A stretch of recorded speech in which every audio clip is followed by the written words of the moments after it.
Client Feedback Tool Education Series. Thank you all for taking time out of your day to join us, and here's some really incredible information. Presenting today is Jia Jiang. He is an entrepreneur, technologist, consultant, and speaker who has discovered some amazing stuff. He found that fear of rejection was really holding him back and keeping him from accomplishing what he wanted in life. I came across Jia watching one of the most popular TED Talks of all time. If you're a fan of TED, certainly recommend you look up Jia on TED. He's got some great sessions up there. I really got hooked on his message of how we can just approach life with a different attitude and a different perspective to accomplish more and get more of what we're looking for.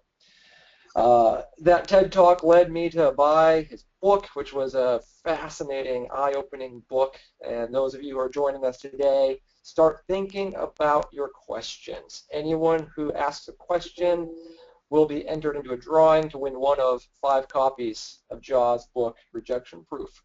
It's a fantastic book, certainly worth the read. I'm sure Jia is going to tell a lot more about his story in the webinar, so I won't spoil it, but we're very fortunate to have him join us today and hear what he's going to share. From an education perspective, this webinar is a little outside the norm of what we bring at Client Feedback Tools. Certainly this is a little on the softer side, but in many ways it's on the harder side. This is really dealing with some of the core challenges we as project managers, as leaders, as engineers and architects, as human beings deal with every day. Those who do want to ask any questions, please note there is a GoToWebinar control panel on the right-hand side of your screen. If you can't see the control panel, there's a tiny little toolbar with a left arrow. If you click on that, it'll fly out the control panel. Please type in your questions there. Those who maybe are not in control of the computer, if you're in a conference room, if you have any questions, just email them to answers@clientfeedbacktool.com, and we'll make sure we pose those questions to Jia at the end.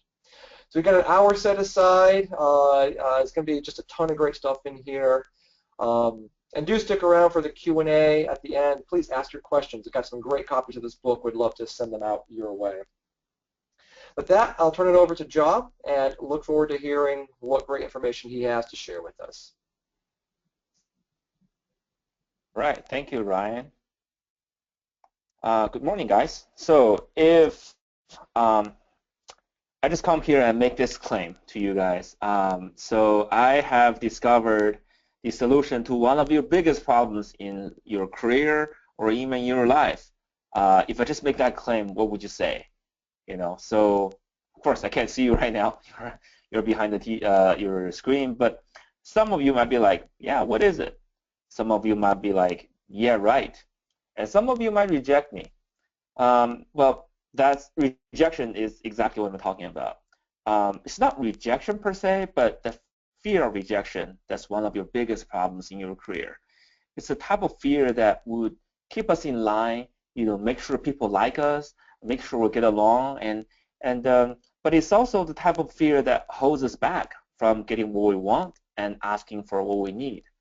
I did find a solution to that problem, but before I go there and tell you the solution, I'll tell you a little bit about who I am and how I got there.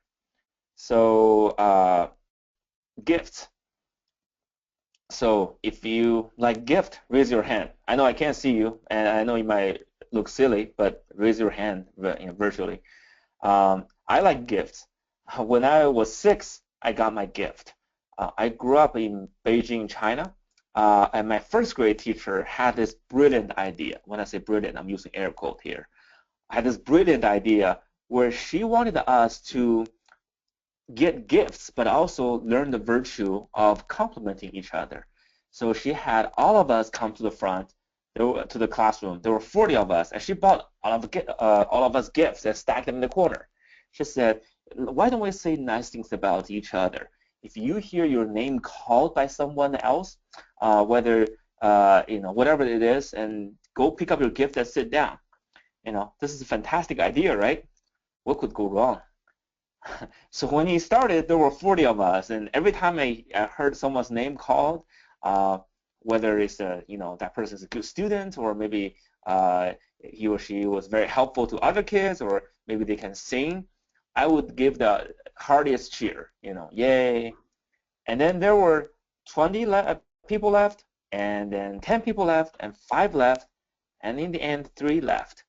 And that's where the compliments stopped. And I was one of them. So I at that moment, I didn't want the gifts anymore. I didn't want the compliments anymore. I just wanted to get out of there and sit down. And I was crying. I had no idea why no one would say anything nice about me. And I thought I was popular. I thought I was cool. But when I saw who was standing next to me, I figured out otherwise, because those were 2 kids that I absolutely hated. And the teacher was not having a good time either. She was freaking out. She was like, "Oh wow, would anyone have anything nice thing to say about these people? If no, okay, you go pick up your gift and sit down and behave better next year, so someone will say something nice about you." So yeah, as I'm describing this, you'll probably know I'm remembering this as if it were yesterday. But I actually don't know who felt worse that day. Was that me or the teacher? She probably realized that she turned in her team building event into this public roast for 3 6-year-olds. And it wasn't fun either. When people get roasted on TV, it was funny, but it wasn't funny that day. So ever since that day, I would die not to be in that situation again, get rejected in public by other people. But that was only one version of me. So fast forward 8 years, when I was 14, this guy came to my hometown to speak. For those of you who can see the share, there is a person on the left, second to the left, and it's Bill Gates. He came to Beijing to promote Windows 95. By the way, I had no idea why this picture I'm showing is in black and white, and it's only 20 years ago. It was not like 80 years ago during World War II or something. I guess didn't have the iPhone back then, but I loved his story of entrepreneurship and using technology to change the world. So that day, I figured out what I wanted to do with the rest of my life. I wanted to be an entrepreneur, just like he was. So that night, I wrote a letter to my family telling them, hey, by age 25, I would build the biggest company in the world, and I would crush Bill Gates and buy Microsoft. I totally loved his story of overwhelm everyone and dominate the world. I did not make this up. I did write that letter, and my family has kept that letter all these years for me. And here's what the letter looked like. It's pretty bad. For those of you who can see, it's pretty bad handwriting, and it's all in Chinese. So don't worry about it if you can't read it.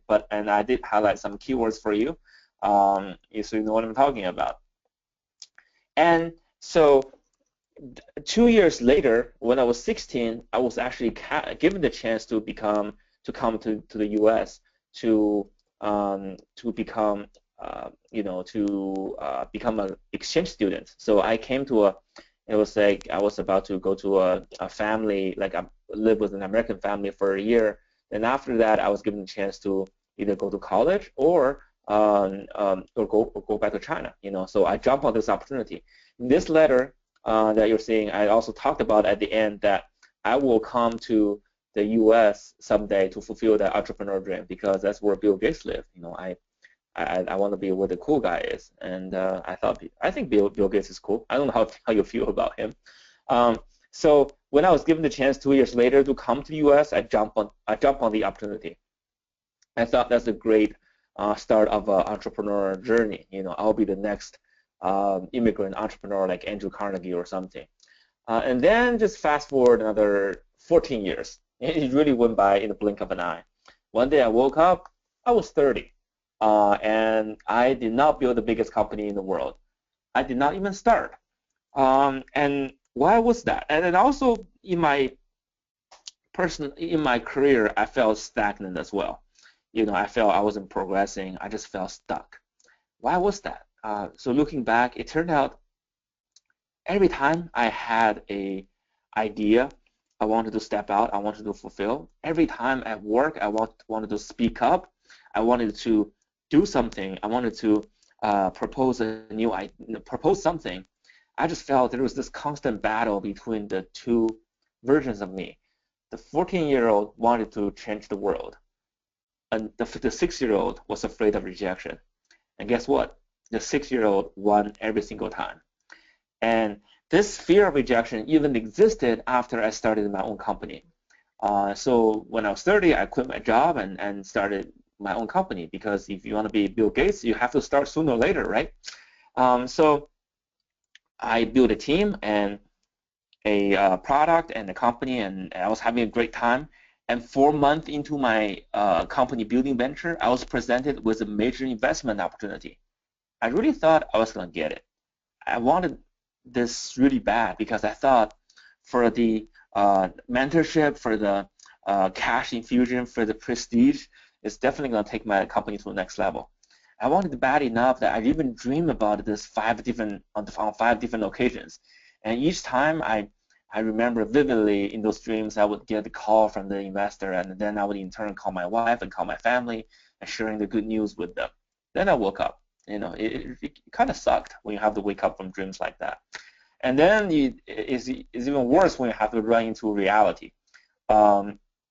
So one day I was at a restaurant celebrating a friend's birthday, and there was happiness all around me. I was chattering, and then my phone vibrated, and I just pulled out this phone, and I saw it was this email from the investor. It was just a one-liner email that said, "Nope, we're not going to do this." And it didn't tell me why I didn't get the investment. It didn't tell me why, how I could get it. It just said no. And it felt personal and impersonal at the same time, if that's possible. I had to stand up and walk out so people wouldn't see me cry in front of them. And I was shocked by how much it hurt me. It wasn't like I wasn't well educated, or I wasn't tough, or I wasn't, and I wasn't smart. I thought I was all of that, but I was just hurt, and I wanted to quit even. That's where it dawned on me. Would Bill Gates give up after a simple investment rejection like that? Or would anyone successful in their careers, no matter who they are, give up after a rejection like this? No way. So I thought, okay, maybe I could build a better product. Maybe I can find another investor. Maybe I can build a better team. But one thing I wanted to do was I need to be a better person. I had to be a better leader. I had to put that 6-year-old back to his place once for all, so that fear of rejection wouldn't bother me anymore. So I searched online. Google is my friend. He always is. I searched, how can I overcome my fear of rejection? At first, I came up with a bunch of articles about psychology, where the pain and fear are coming from. They were informative but not helpful. Then then I saw a bunch of rah-rah articles written by sales gurus and telling you, hey, tough up, toughen up. Don't take rejection personally. Just overcome it. I was like, who doesn't know that? If it's that simple, why was I still so hurt? And then I came to one website. It's called Rejection Therapy. It's just basically an idea of it's a game invented by this Canadian guy. His name is Jason Conley, and basically the game asks you to get rejected on purpose. So you go out and look for ridiculous things to get rejected at, and once per day for 30 days.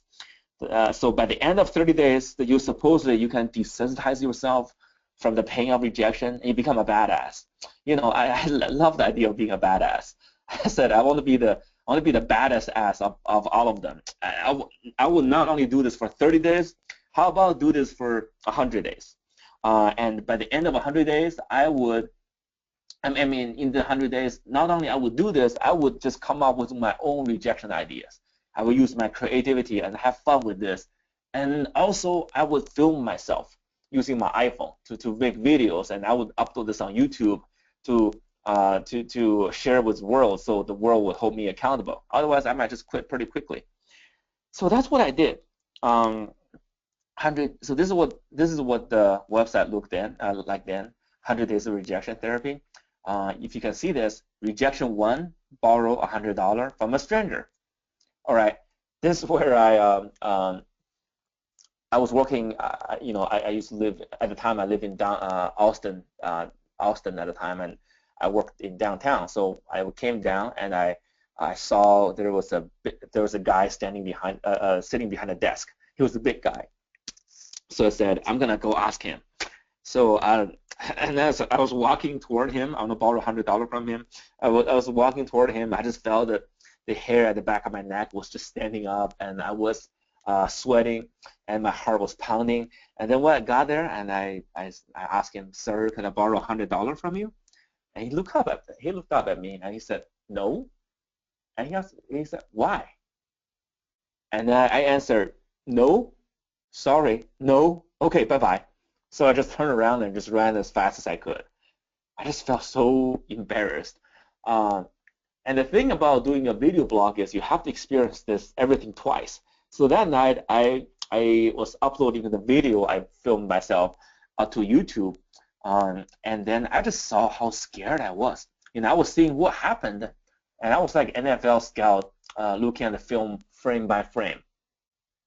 I just saw how scared I was. I looked like this kid from the movie Sixth Sense. I hope you all have seen it. It's a great movie. I looked like that kid who saw dead people constantly. I was that scared. Then I saw this guy. He said no to me, but he wasn't a menacing figure. He didn't put out a club or a pepper spray, or he didn't call the police. He didn't cuss me out. All he did was to say no, and he asked me why.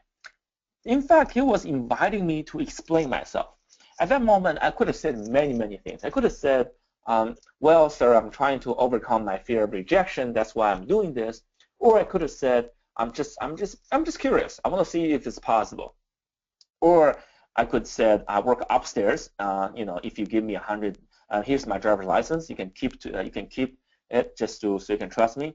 And if you give me $100, I'll give you 110 back. It's 10% return. You can't get that on the stock market. Or I could have said, if you can do 100, how about can you do 50? Can you do 25, 10?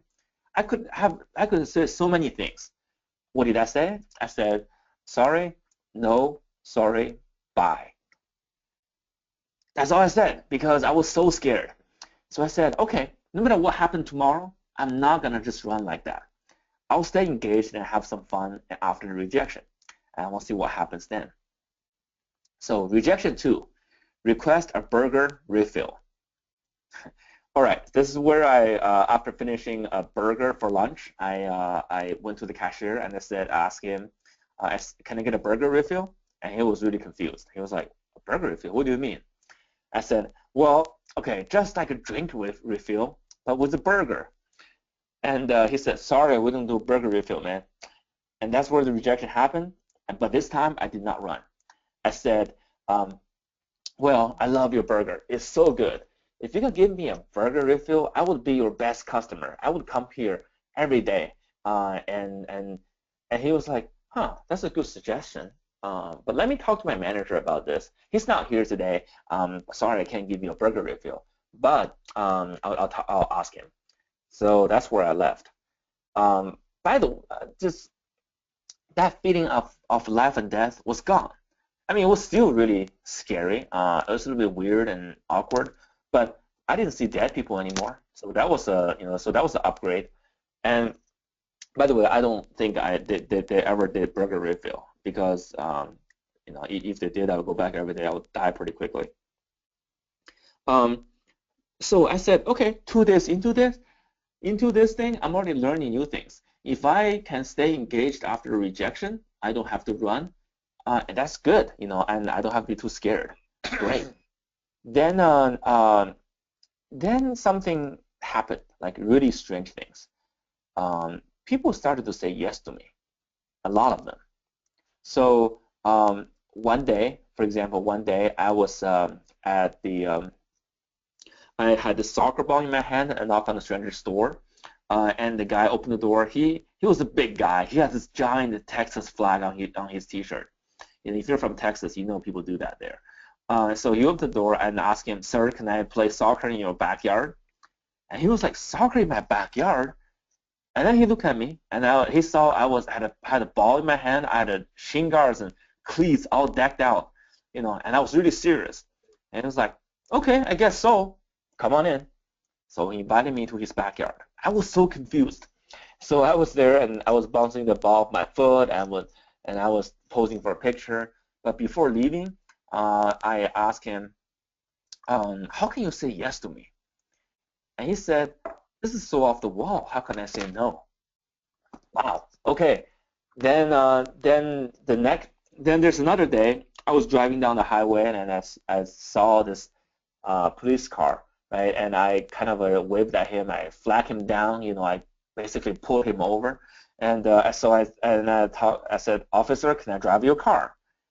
And I'm not gonna drive it away. I'm just gonna just spin the wheel, and I would listen to the radio and feels like what it's like to be a police officer. And then he was like, "Okay, sure, you can do this." And I was driving a police car a minute later. And then as one day I thought, okay, what's one thing that's no way anyone's going to say yes to me? How about flying someone's plane? By the way, I have no knowledge or license or courage to fly a plane. I just want to get rejected. So I went to this airfield in Austin. I saw this pilot-looking guy and walking down and the lobby, and I said, "Sir, can I fly your plane?" And he was really happy to see me. He's like, "Yeah, you can fly my plane. And you know how to fly? No, I'll teach you how to fly. Let's go." And I was like, "Why?" And it turned out he didn't own a commercial jetliner or a Boeing 747 or something. He owned a gyroplane. Gyroplane is a type of like miniature helicopter or maybe like a motorcycle in the air type of thing. That's what James Bond uses in his movie in chasing down bad guys. And this guy was an enthusiast, a hobbyist. He wanted to show everyone how awesome his gyroplane is, and that's why he took me up and he let me fly it. It was awesome. But I want to show you one. By the way, I didn't make this up. I have all of them in video. You can see them here, and here's the evidence. But I want to show you one video where he really talked about this idea of looking for rejection but not getting it. And here it is.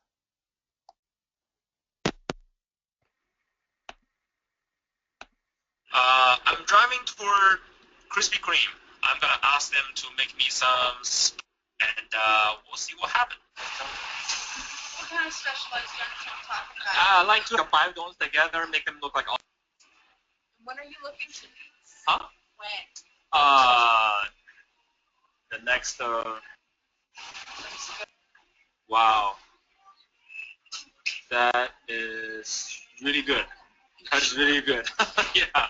All right. So, do I pay there? Are you serious? Get up. Get up. You serious? Very. Extremely. Wow. Extremely. All right.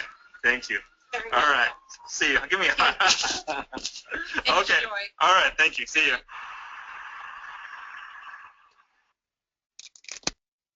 Hopefully you can all see the video. If you can't, when this webinar is over, feel free to go on YouTube and just search Olympic donuts. You can see what transpired. And so when I walk out of that Krispy Kreme, I had tears in my eyes because there's no way I thought I was going to get a yes from this. I just want to get rejection. And that type of customer service or human kindness showing that video was pretty unheard of. But after I shared this video on YouTube, apparently the world couldn't believe that either. The video got over 5 million views. I mean, this is gonna be it's gonna be a long version of this video. It's 5 minutes long, but people were amazed by how this as well. So because of this, I started getting emails from people, like thousands of emails from fans like around the world. A lot of them are telling me how great Jackie, that lady was, but also some people were telling me they were thanking me for doing this. And And I was like, why? I was just looking for rejection. And it turned out what I thought I was the only one who had rejection problem, maybe me and a few other people. It turned out everyone had a rejection problem. And they were seeing this, like seeing their fear through my eyes, and they were just watching this, and so somehow what I was doing was inspiring and therapeutic to them. So and they were thanking me, and they started sharing stories with me through the emails and crazy stories. So for example, there was this artist in Austin, and she made art that was just beautiful and profound, but she didn't share with anyone. Um, she said, "This is my art. I just want to keep it to myself." And then she saw my video, and she's like, "Wow, if you can make that, those donuts are nice, but I'm a real artist. If you can make that donut video go viral, why shouldn't I share my art?" So she did. She called her family members. She called her local media. It got picked up by national media, and she was invited to go to Washington, D.C. and give a show there. It changed her life. It was amazing. And then there was this guy. His name is Mike.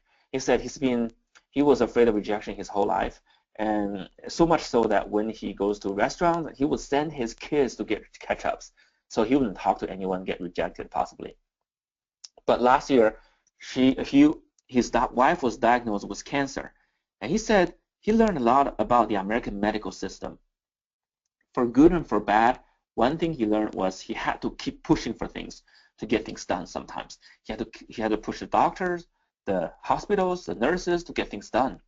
And he was like, if you can ask for weird stuff like this and for rejection therapy, I'm trying to save my wife's life here. Why shouldn't I ask? And he did. He was thanking me.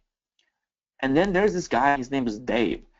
Dave, he wanted to go on a rejection journey with me. So he said, "Can I go with you on one of these?" I said, "Sure, let's do it." And I came up with the idea that we're gonna go to banks, and I would ask the teller to give us $100 bills. So we would play paper airplane fight using $100 bills. That was a weird idea, by the way. I have no idea why I came up with that. It wasn't my best moment. And when we got to the parking lot, he asked me, "Can I ask instead of you asking?" I said, "Sure, you can ask." And he was like, "Don't worry about this. I have a plan." At that moment, I just hoped that plan did not involve a gun. But he got in there, he asked, and the teller said, "Yeah, this sounds fun." Pretty soon, we're having $100 bills, and we're like playing airplane fight in the bank left and right. And I felt so bad because I was holding up the line of people behind me, and I was like, "Sorry about that." People are like, "No, don't worry about this. This is fun. I've never seen this before in the bank." But when we left, Dave was telling me, "Wow, I never thought this was possible. Never thought she's gonna say yes to me. Maybe I'm gonna make some real changes in my life." It turned out Dave was stuck in the same job for 19 years. And he was really good at this job. He's in sales. But he has always wanted to take on more responsibilities. But every time he had this idea, he was afraid of being rejected by potential employers or even by his family. And he didn't do anything. Then he said, "Wow, now I want to make some real changes in my life. I want to just ask and see what's possible."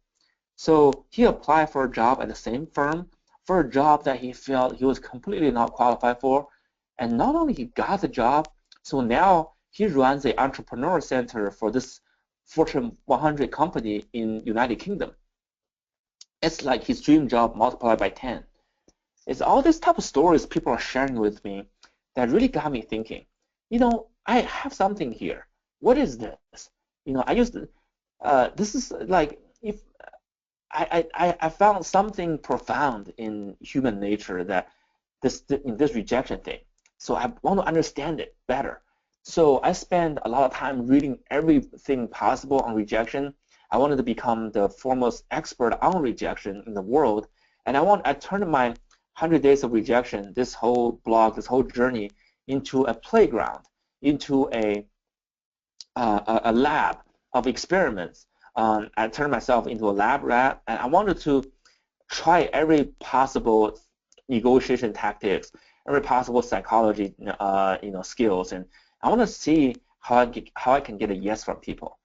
without lying, just maintain my authenticity, but trying to get a yes.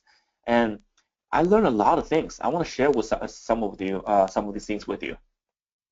First of all, is the question, what is rejection? What is this thing that we're so afraid of? But if we can get over the fear, we can make some real changes in our lives. And it turned out rejection is basically a numbers game.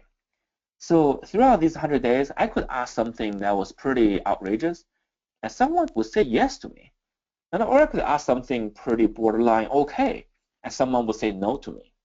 But I learned that if I want to get a yes, I just ask enough people. Someone in the end will say yes to me.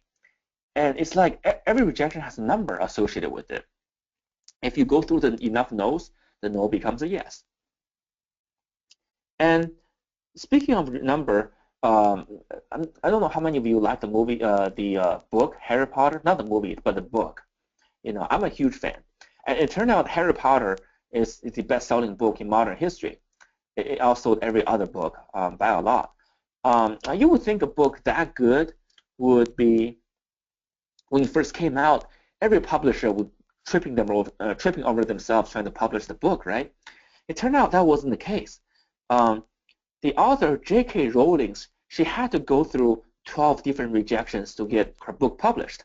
And every time she got rejected, the publisher was saying the same thing. And what, you're trying to write a children's book this long, and it was dark magic, and people are dying in this book? Come on, no one's going to read that book. Do something real, get a real job. It's on the 13th try, the chairman of the publisher also rejected her. But before he closed the case, he handed the manuscript to his granddaughter, who could not put it down. She refused to eat, she refused to sleep, and she just had to exhaust herself and finished it. And think about this, ladies and gentlemen. If it took J.K. Rowling got 12 different rejections before anyone would even give her manuscript to someone to read. And so that publisher published Harry Potter under very low expectation, and rest is history. So if it took J.K. Rowling 12 different tries to get Harry Potter published, how many tries do we have to go through to get our ideas sold, or to get ourselves sold, and maybe to get our product sold? And so rejection is really just a number. If you go through enough no's, the no becomes a yes. And then rejection is just an opinion. Well, I think we need many things in this world. We need more love, sympathy, understanding. I live in California, so we definitely need more water here. But one thing we have plenty of is opinion. Just turn on your TV and get on the internet. Everyone has something to say about something, and they can't wait to tell you their opinions. It's almost as if opinion is the cheapest resource on earth, and it's completely renewable too. And so, but rejection is nothing more than the preference and opinion of the rejecter. It actually says more about the rejecter than the rejected. In these 100 days, I could ask the same question to 10 different people. I would get a yes from someone. I would get a no from someone. I would give like a smile from someone, and then some people couldn't wait to get away from me.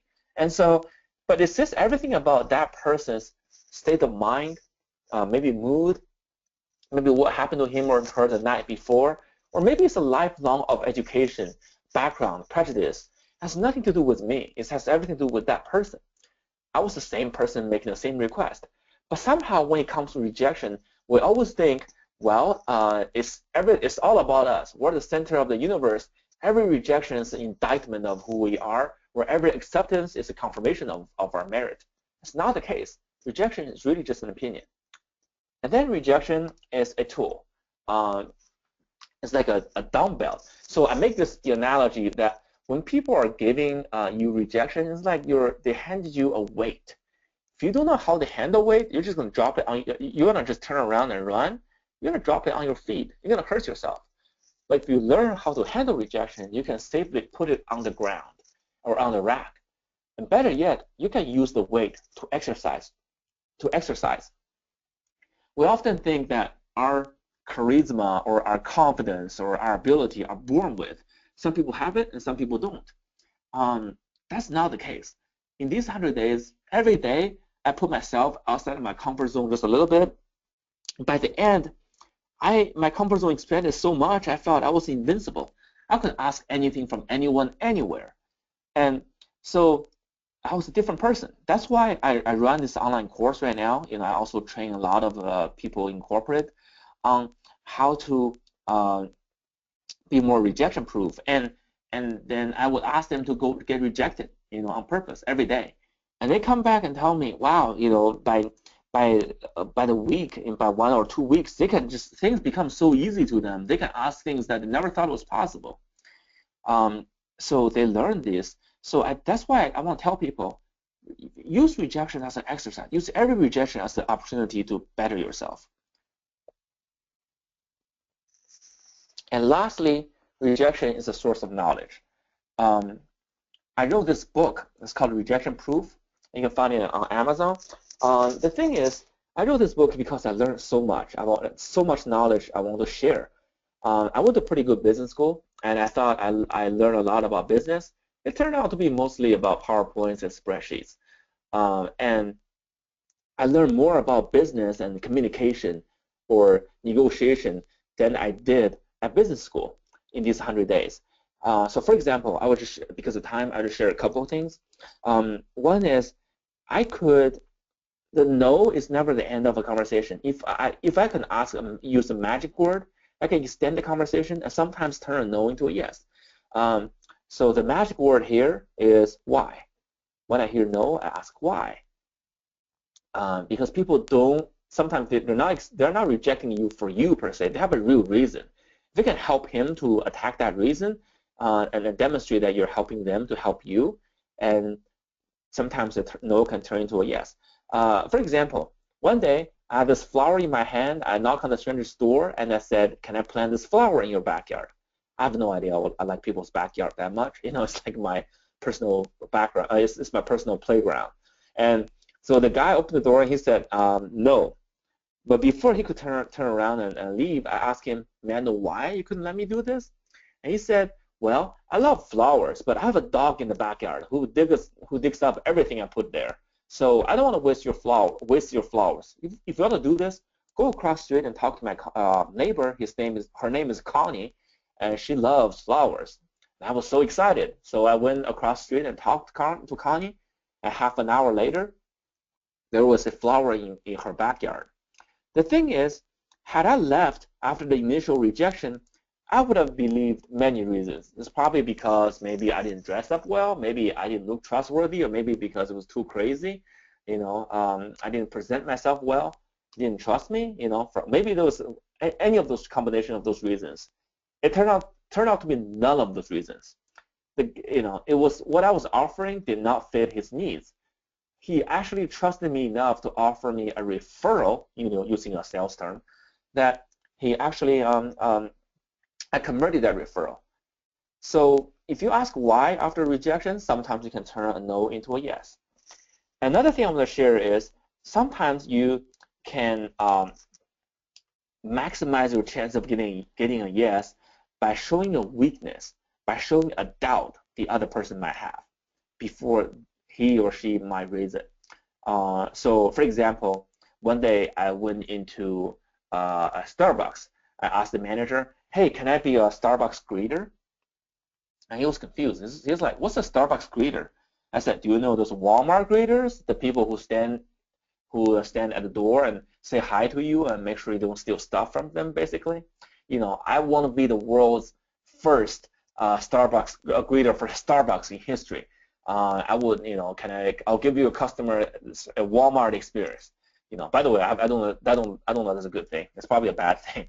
And the manager was like, "Wow, no, yeah." So he was like, I can tell he was a nice guy. He wanted to help me, but he didn't know what the heck I was doing. And I asked him, "Is that weird?" He was like, "Yeah, it's really weird, man." But as soon as he said that, his whole demeanor changed.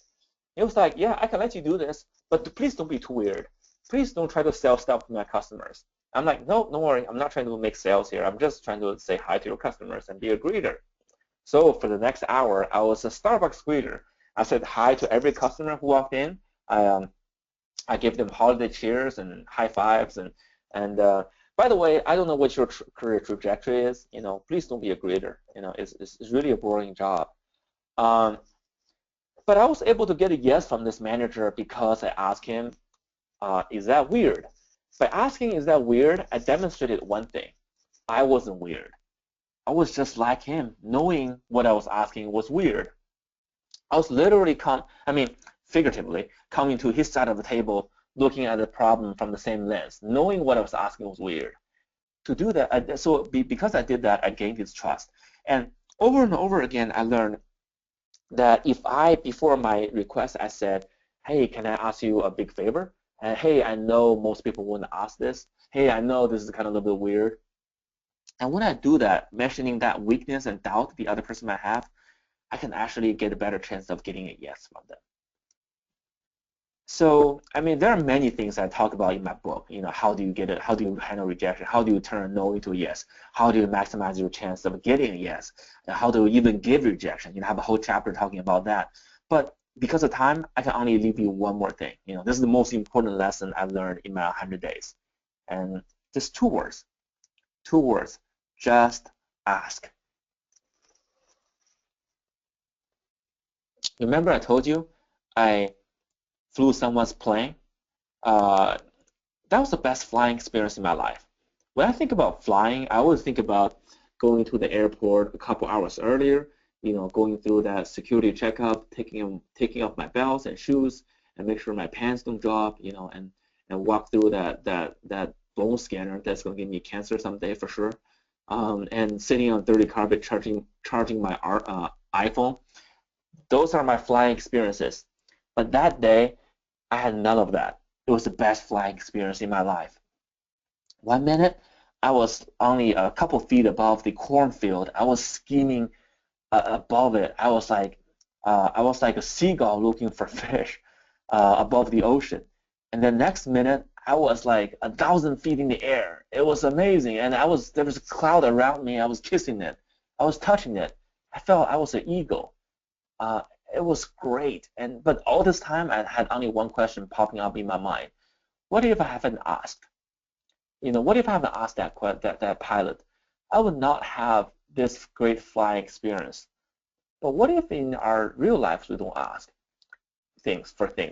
Maybe companies might not be built. Maybe art might not be shared. Maybe cancer treatment might be delayed. Or maybe careers might not be advanced. I know also know a lot of you are project managers. If you don't ask for things, and maybe don't ask when your clients ask you to do more, if you don't ask them to pay more, you don't get paid. And sometimes if you don't reach out to your clients, maybe you don't have that business at all. A lot of things we miss because we don't ask.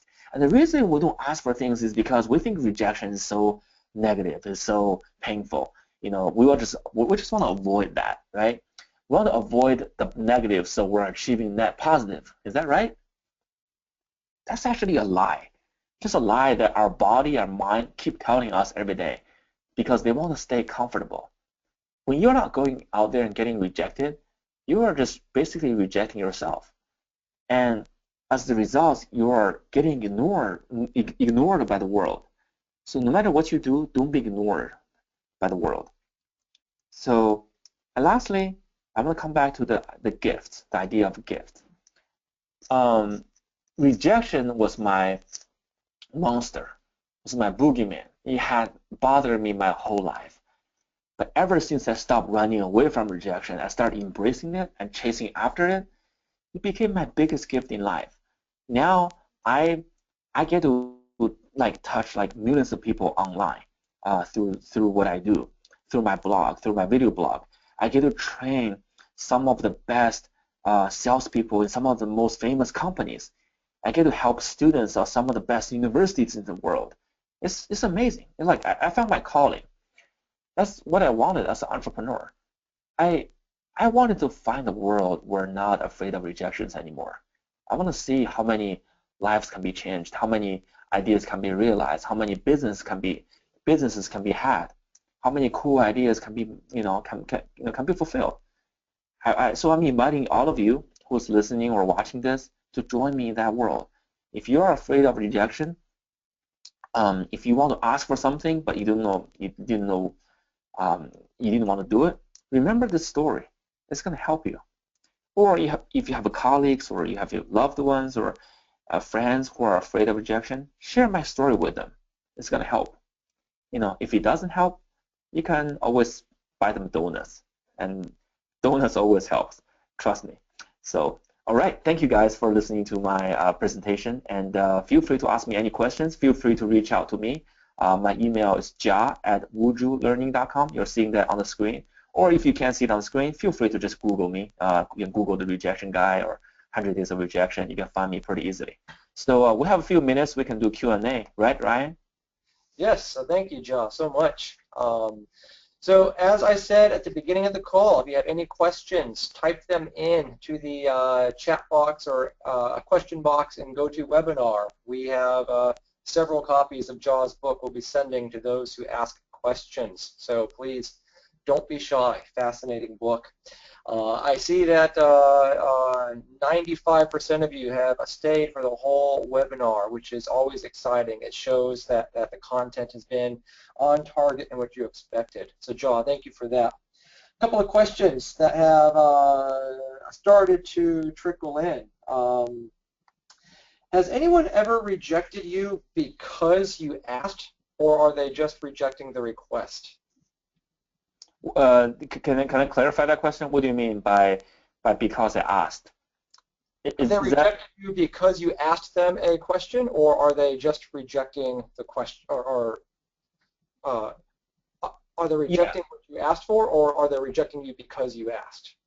Yeah, so no, most people are. The thing is, I learned that if I come in and be respectful to them and make them comfortable talking to me, if they reject me, they're always rejecting my question. So just a question, not me as a person. And so it's key to actually make the other person comfortable. If I come in and being very aggressive or being mean, I've never tried that, but that's just not my nature. But if I try to dominate people through other ways, then that's where people start digging in. People started to argue with me, to not be happy, and so that's never something I never wanted to do. I want to give people the freedom to reject me, and I make it clear to them. Feel free to say no to me, but here's my request. And when I do that, everyone's very respectful, and they listen to my request. They either say yes or no. They either make a joke or maybe we chat. And so I almost never like leaving that situations in a bad mood.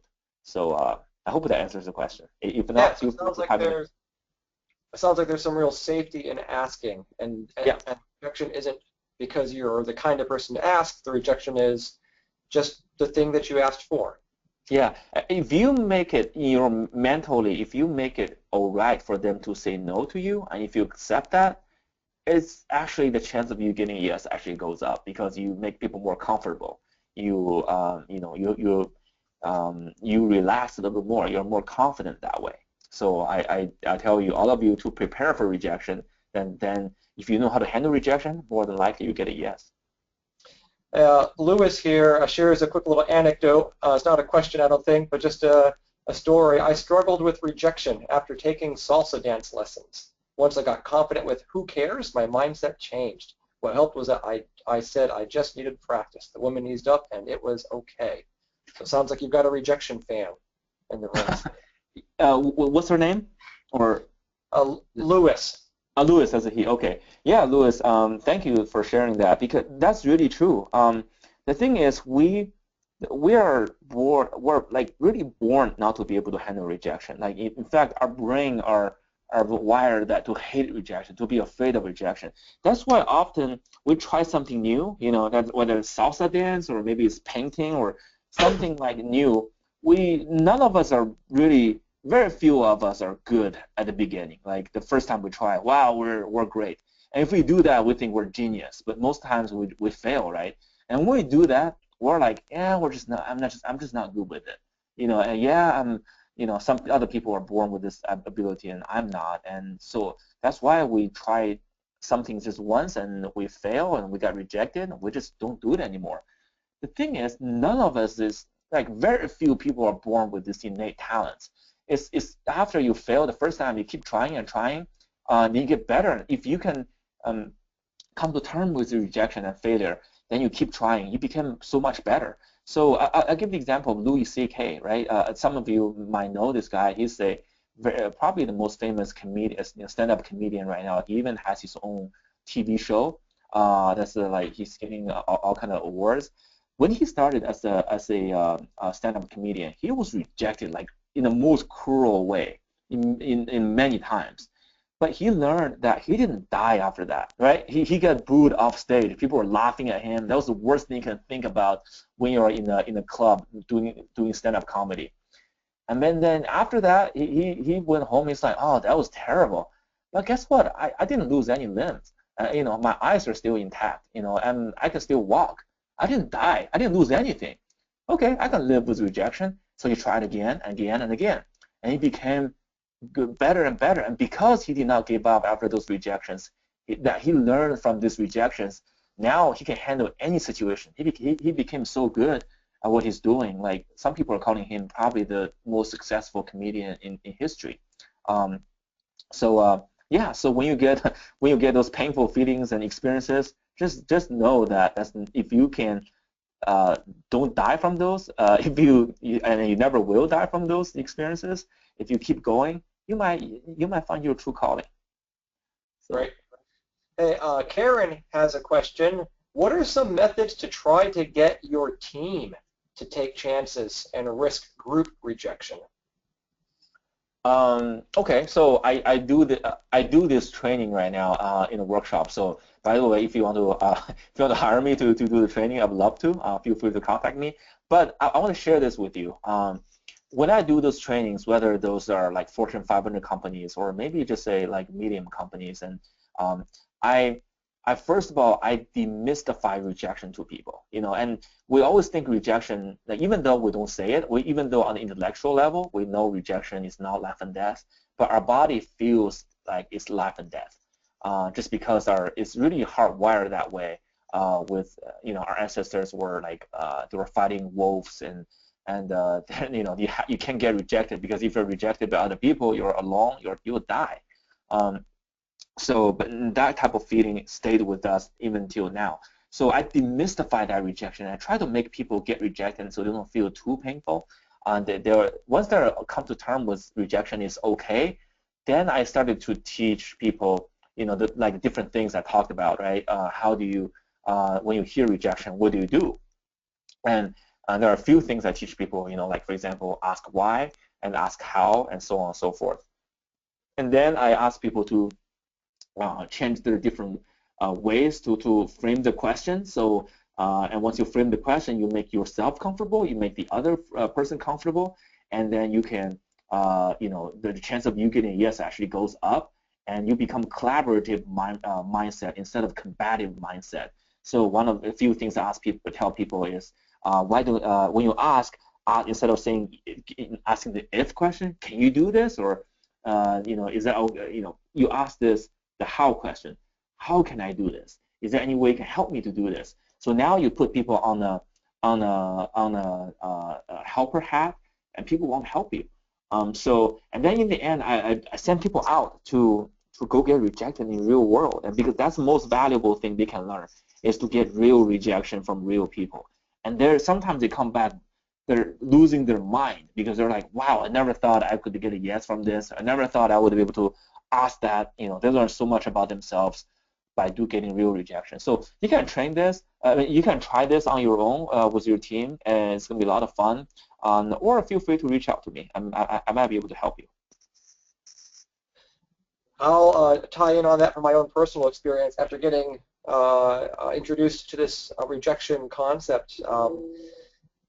When I am a customer and it's easy for me to ask for things, that's a great place to practice rejection. I got a free upgrade to a Mustang convertible on a week-long vacation to California because I asked. Go to a fast food restaurant. I've got 4 kids. Hey, do you have the 4-kid discount? It's amazing how many times they'll push 10% off. It's not that I need the 10% off. It's just getting comfortable asking. So you can give some simpler, safer options for your teams to try. It doesn't have to be as crazy as playing soccer in someone's backyard. I think that's the mastery level that Jia is at. Jia, one last question here. I think we have time for one more. Most of the rejections I deal with are over the phone.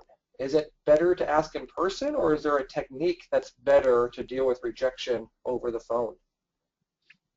Well, I always ask, I mean, in my case, I think, face-to-face communication is always better. But over the phone has some advantages because you're not wasting a lot of time trying to get to that person, right? And if it doesn't work, sometimes you can just, you just hang up and do again. So it really depends, right? So over the phone, you can probably plan if you, a little bit better. And often, if you're making, I don't know what's the nature of your conversation over the phone. If that's a cold call, if that's your job, sometimes the best way to do it is to, because when people are getting cold calls, the first thing they want to do is to hang up, or they have the guard up. They're thinking, you're trying to sell me something, sell me like a ferry to some island that turned out to be like a boat across the river. I don't know.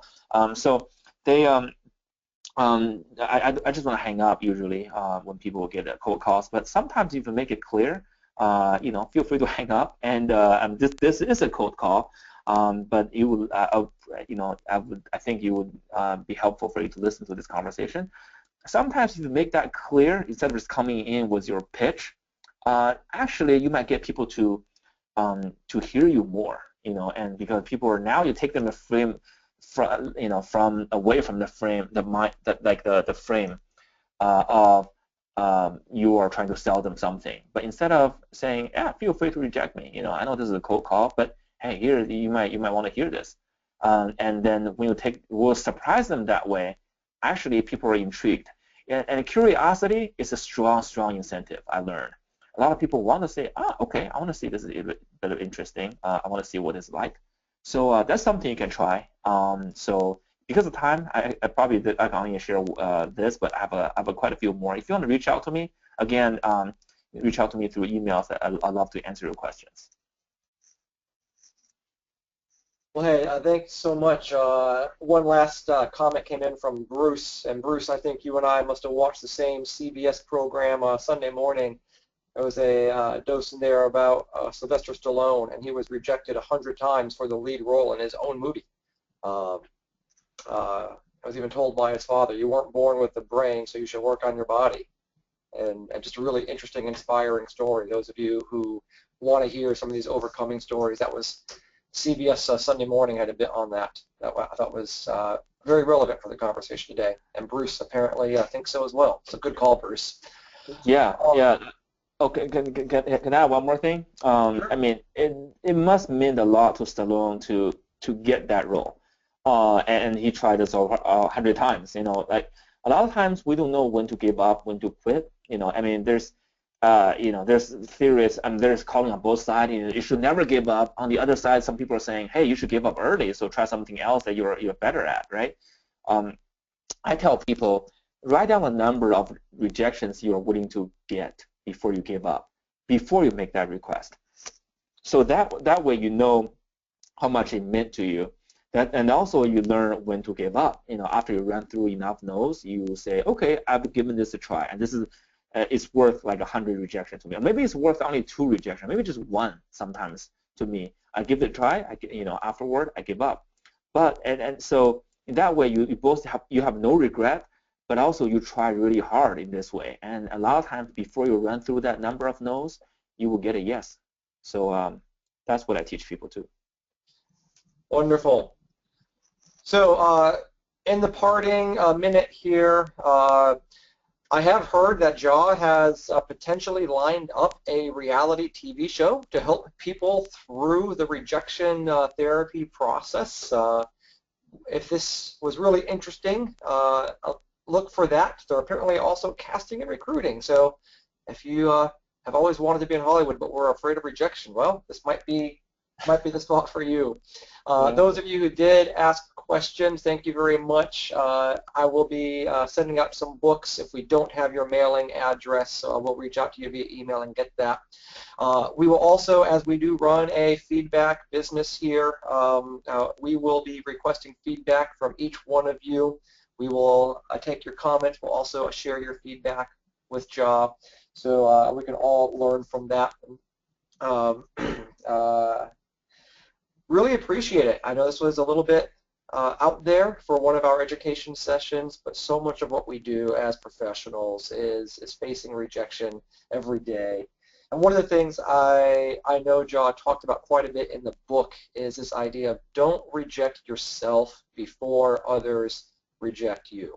So when you're staring at that change order and wondering whether you should save it or not, when you are staring at that potential client you would love to work with, but you just don't know if you're qualified, whatever your situation is, this concept is so absolutely critical to advance yourself, your firm, your business, and really bring you to a new level of excellence. So Jia, thank you so much for sharing.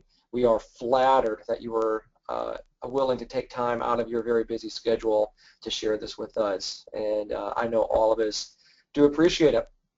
Thank you, So guys. thank you very much, and I do look for the feedback request from us. If you have any other questions, send them in. We'll make sure we get those answered. Thanks.